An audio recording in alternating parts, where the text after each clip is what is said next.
ご視聴ありがとうございます。今回は WD-40 のケミカル製品2点、ワールドインポートツールズ様から提供いただきましたので紹介をしたいと思います。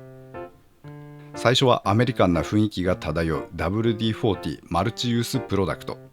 甘い香りが特徴的なスプレーです。製品としては潤滑剤に分類されるっぽいっすね。それ以外にも腐食からの保護や占有として、あとは水置換性があるので水気の排除にも使えます。マルチユースプロダクト、名前の通り様々な使い方ができるスプレーです。もともとはロケット分野向けの撥水と腐食防止を目的とした製品だったようです。旧社名はロケットケミカルカンパニー。40回目の試作でできたからウォーターディスプレイスメントの頭文字を取って WD-40 となったみたい。 NASA の整備用ケミカルとしても採用された実績を持つアメリカではとてもメジャーな製品です。外観がこちら。青いボディに黄色のシンプルな文字、赤いキャップから覗く白いアタッチメントから独特なかっこよさを感じます。外見からの特徴としてはこれ、海外で Tips として紹介されることも多いですが、キャップの溝部分にストローを収納っていうのかな、ぴったりはめることができます。スプレー缶で問題になることの多い、気づくとなくしているストローのホルダーになってくれるのです。しっかりと止まりますのでなくしにくくはなるんですけど、ストローが缶の径より長いので横に出っ張り、収納には不向きになってしまうんですけどね。ノズルの改良型というか、スプレー噴射とスポット噴射を選べるタイプもございます。ロングノズル畳んでいるとスプレーに、ノズルを展開しますとスポット噴射となりまして、これはなかなかアイデア製品ですね。お家での DIY 作業ではこっちを便利に使っています。WD-40 のマルチユースプロダクト、用途として私は主に占有として使っています。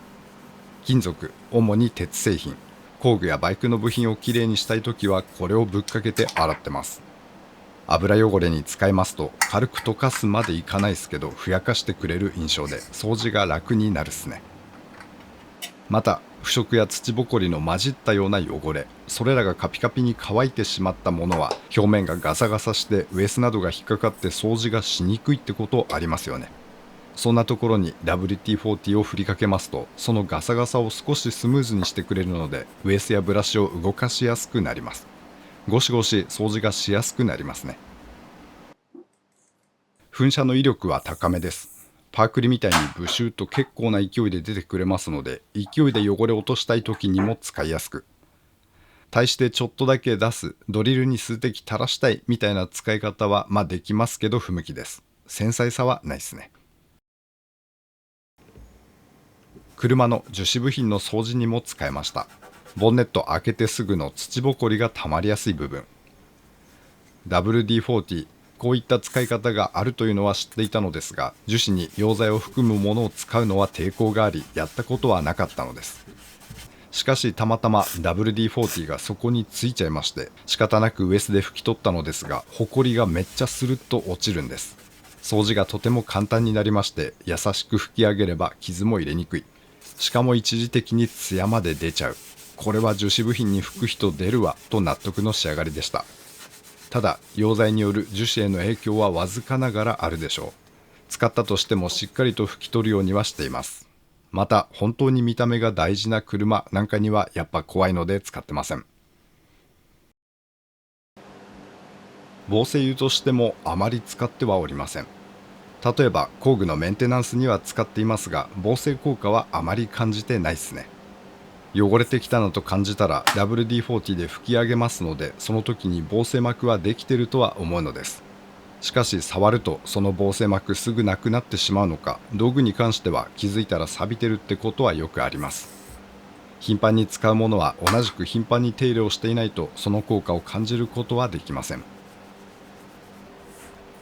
防水に関して触らなければ短期であれば大丈夫と考えていたのですが、私の環境では使い方を間違ったか期待ほどの防水効果は見られませんでした。このシリンダー、錆びがひどかったので軽くホーニングした後 WD-40 をふんだんに吹いてコンテナボックスに入れ、湿度の変動がある室内に2ヶ月ほど放置していましたが、わずかに錆びが出ちゃってました。映像で茶色くなっている箇所、防水膜の上に浮いた鉄粉が錆びたのかと思ったのですが、しつこくこすってみても落ちませんでした。しっかりとシリンダーの壁、ライナーの表面が錆びてしまってる模様。ただこの錆落とし、作業途中でやめちゃってまして、完全に落としきってはいなかったんです。錆が残っている箇所に上塗りするように WD-40 を吹いてもその進行を止めることはできないのかもしれませんし、シリンダーの上の方のみ錆が出ていましたので、もしかしたら指で触ってしまった可能性もございます。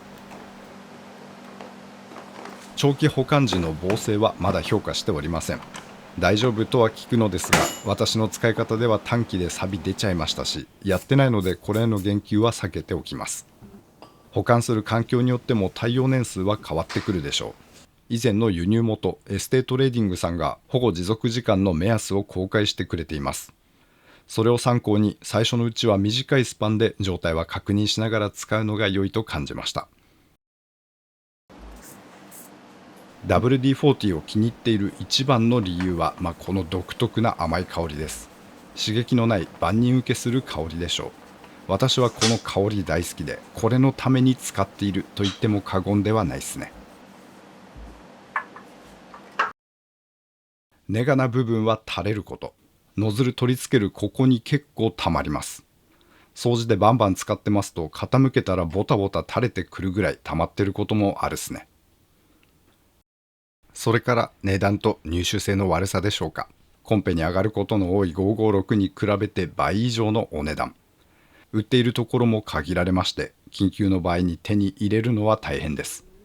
沖縄では WD-40 めっちゃ強いらしいので、これから販売もどんどん広げていってほしいですね。甘い香りの WD-40、多目的に使えるスプレーです。機会ございましたらお試しください。もう一つ使ってみたのがディグリーサー。水由来の洗浄成分で安全に汚れを分解する泡で出るタイプのクリーナーです。スプレーしますとこんな感じでモコモコと泡が出てきます。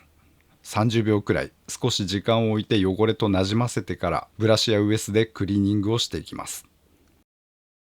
使ってみた感想としては確かに安全なクリーナーだと感じました。塗装面とかゴムにも吹いてみましたが、割れたり溶けたりパキパキになったりっていうことはなかったですね。シリンダーヘッド、溶剤を使うと塗装がぐずりやすい部分ですが、問題なく使うことができました。